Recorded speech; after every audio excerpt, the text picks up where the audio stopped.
Hi friends, welcome to news pocket. మన దేశంలోని Congress party మన దేశం కోసమే పనిచేస్తుందా, లేదంటే విదేశాల్లోని డీప్ స్టేట్ కోసం పనిచేస్తుందా అనే అనుమానాలు అయితే వ్యక్తమవుతూ ఉన్నాయి. తాజాగా కాంగ్రెస్ పార్టీ ఇందిరాగాంధీ పీస్ ప్రైజ్ను ప్రకటించింది. ఈ ప్రైజ్ను ఫార్మర్ చిలీ ప్రెసిడెంట్ అయిన మిచెల్లీ బ్యాచిలెట్కు ప్రకటించింది. ఈమె చిలీకి ఒక ప్రెసిడెంట్గానే కాకుండా ఐక్యరాజ్య సమితిలోని మానవ హక్కుల విభాగానికి కమిషనర్గా సైతం పనిచేశారు.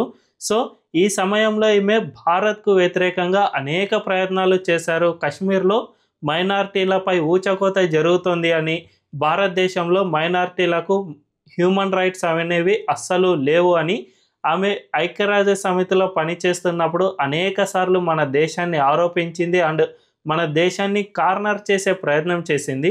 అలాంటి ఆమెకు ఇప్పుడు కాంగ్రెస్ పార్టీ ఇందిరాగాంధీ పీస్ ప్రైజ్ను ప్రకటించింది. తాజాగా ఆమెకు ఈ అవార్డును అయితే అందజేశారు. అయితే మిచెల్లీ బ్యాచిలెట్కు ఈ అవార్డు ఇవ్వడానికి కారణాలు ఏంటి, కాంగ్రెస్ ఉద్దేశం ఏంటి అనే విషయాలను మనం ఈ వీడియోలో తెలుసుకుందాం. అంతకంటే ముందు ఈ ఛానల్ను రీసెంట్గానే స్టార్ట్ చేసాం, మాకు మీ సపోర్ట్ ఖచ్చితంగా కావాలి. ఈ ఛానల్ను వెంటనే సబ్స్క్రైబ్ చేసుకోండి అండ్ బెల్ ఐకాన్ క్లిక్ చేయడం అస్సలు మర్చిపోవద్దు.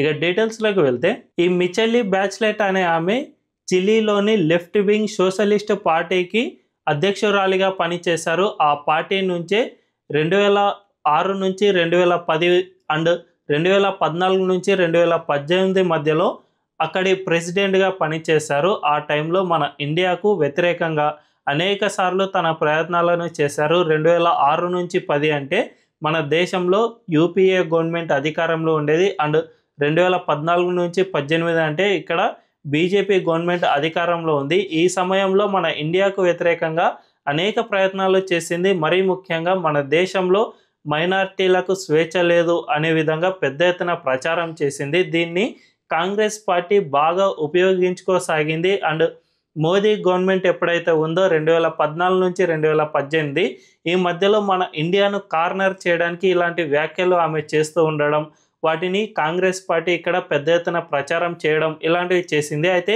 2018లో ఆమె ఎప్పుడైతే ప్రెసిడెంట్గా ఓడిపోయారో ఆ తర్వాత ఐక్యరాజ్య సమితి హ్యూమన్ రైట్స్ కౌన్సిల్కు కమిషనర్గా ఆమె పనిచేశారు. ఆ టైంలో మన దేశంపై పెద్ద ఎత్తున వివాదమే సృష్టించారు. మన దేశంలో అసలు మైనారిటీలకు హక్కులు లేవు, కశ్మీర్లో మారణ హోమం జరుగుతుంది, దీనిపై ప్రపంచ దేశాలన్నీ ఒక దృష్టి సారించాలి అని ఆమె పదే పదే పిలుపునిస్తూ వచ్చింది. దీన్ని కాంగ్రెస్ పార్టీ ఇక్కడ ఆసరాగా చేసుకుంది. ఎలాగంటే కాంగ్రెస్ పార్టీకి మైనారిటీ ఓటు బ్యాంక్ కావాలి, అదే సమయంలో బీజేపీని మైనారిటీల పేరు చెప్పి కార్నర్ చేయడానికి ఏవో కొన్ని ఆధారాలు కావాలి. కాబట్టి అటువైపు మిచెల్లీ బ్యాచిలెట్ మన దేశంపై ఆరోపణలు చేస్తూ ఉండడం అండ్ కాంగ్రెస్ పార్టీ ఇక్కడ వాటిని ఉపయోగించుకోవడం చేసింది. అయితే హ్యూమన్ రైట్స్ కౌన్సిల్ అంటే అది చాలా పెద్దది. ఐక్యరాజ్య సమితి ఏ దేశంపైనైనా వ్యాఖ్యలు చేస్తే ఖచ్చితంగా అది ప్రపంచవ్యాప్తంగా గ్లోబల్ ఇంపాక్ట్ చూపిస్తుంది. కాబట్టి వీటిని మన దేశంలోని అన్ని రాజకీయ పార్టీలు అడ్డుకోవాల్సిన అవసరం ఎంతైనా ఉంది. కానీ మన దేశంలోని కాంగ్రెస్ పార్టీ మాత్రం గతంలో ఈ పనిని అస్సలు చేయలేదు. 2018 అండ్ 2022 మధ్యలో ఆమె అక్కడ చైర్పర్సన్గా ఉన్న సమయంలో మన దేశంలోని కాంగ్రెస్ పార్టీ ఆమె వ్యాఖ్యలను బేస్గా చేసుకుని ఇక్కడ పెద్ద ఎత్తున మోదీ గవర్నమెంట్ను కార్నర్ చేయడానికి ప్రయత్నం చేసింది. అండ్ మా దేశంలో నిజంగానే మైనారిటీలకు స్వేచ్ఛ లేకుండా పోతుంది, వాళ్ళు జీవించే హక్కును సైతం కోల్పోతున్నారు అనే విధంగా ఆమెకు బాకాలు ఊదడం స్టార్ట్ చేసింది. దీని ద్వారా ప్రపంచ దేశాలు మనపై ఆంక్షలు విధించడానికో లేదంటే కశ్మీర్లో ఎటువంటి పెట్టుబడులు పెట్టకుండా వెనక్కి తగ్గడానికో కారణం అవుతూ వచ్చాయి. అందువల్లనే ఇప్పటి వరకు అంటే 2019లో ఆర్టికల్ 370 తొలగించే వరకు మన దేశంలో కశ్మీర్లో ఎక్కడా కూడా ఒక కంపెనీ పెట్టుబడి పెట్టేందుకు సైతం ముందుకు రాలేదు. అంటే ఇలాంటి వారు మన దేశంపై ముఖ్యంగా కశ్మీర్ లాంటి ప్రాంతాలపై పెద్ద ఎత్తున విష ప్రచారం చేయడం, దానికి ఇక్కడి కాంగ్రెస్ పార్టీ అనుకూలంగా మాట్లాడడం, ఇలాంటి ప్రయత్నాలు జరగడం వల్ల మాత్రమే మన దేశంలో ఇంత పెద్ద ఎత్తున కశ్మీర్లో అభివృద్ధి అనేది కుంటుపడింది. దీనంతటికీ ఈ మిచెల్లీ బ్యాచిలెట్తో పాటు ఏకంగా డీప్ స్టేట్ ఎకోసిస్టమ్ మొత్తం పెద్ద ఎత్తున పనిచేసింది. జస్ట్ మోదీని కార్నర్ చేయాలి అనే ఉద్దేశంతో కశ్మీర్ అభివృద్ధిని పూర్తిగా వీళ్ళు అడ్డుకున్న పరిస్థితిని మనం చూసాం. అయితే కాంగ్రెస్ పార్టీ ఆమెకు అవార్డుని ఇవ్వడానికి ప్రధాన కారణం ఏమిటంటే, కాంగ్రెస్ పార్టీ మన దేశంలో మైనారిటీ ఓటు బ్యాంకు తీసుకోవాలంటే మోదీని టార్గెట్ చేయాలి. ఆయన్ను టార్గెట్ చేయాలి అంటే విదేశాల నుంచి ఏదో ఒక నరేటివ్ను సృష్టించాలి. ఈ నరేటివ్ సృష్టించడంలో మిచెల్లీ బ్యాచ్లెట్ చాలా కీలకంగా పనిచేశారు కాబట్టే ఆమెకు ఇందిరాగాంధీ పీస్ ప్రైజ్ను కాంగ్రెస్ పిలిచి మరీ అందించింది. నిజానికి ఇలాంటి ప్రైజ్లన్నీ కూడా లెఫ్ట్ ఎకోసిస్టమ్ అంతా కూడా ఒక వ్యక్తిని బాగా ప్రమోట్ చేయాలంటే అండ్ అతనికి బాగా ప్రచారం కల్పించాలి అనే ఉద్దేశంతో ఇలాంటి ప్రైజ్లను ఇస్తూ ఉంటుంది. ఈ ప్రైజ్లలో బుకర్ ప్రైజ్ కానీ లేదంటే నోబెల్ పీస్ ప్రైజ్ కానీ ఇలాంటివి ఎన్నో కూడా వస్తూ ఉంటాయి. రామన్ మెగసెసే ఇలాంటి అవార్డులన్నీ కూడా ఇలా లెఫ్ట్ ఎకోసిస్టమ్ కోసం పని చేసిన వారికి మాత్రమే వస్తూ ఉంటాయి. ఒక్క ఉదాహరణ మనం చెప్పుకుంటే బంగ్లాదేశ్లో మహమ్మద్ యూనస్ ఉన్నారు కదా, ఆయనకు నోబెల్ పీస్ ప్రైజ్ వచ్చింది. ఎందుకంటే బంగ్లాదేశ్లో గ్రామీణ బ్యాంకు అనేది ఆయన ఏర్పాటు చేశారు. ఈ గ్రామీణ బ్యాంకు ద్వారా బంగ్లాదేశ్లో ఆర్థిక వ్యవస్థ బాగా పుంజుకుందని, ఆయన ఈ గ్రామీణ బ్యాంకును బాగా అభివృద్ధి చేయగలిగారు, బాగా సక్సెస్ఫుల్గా నడిపించగలిగారు.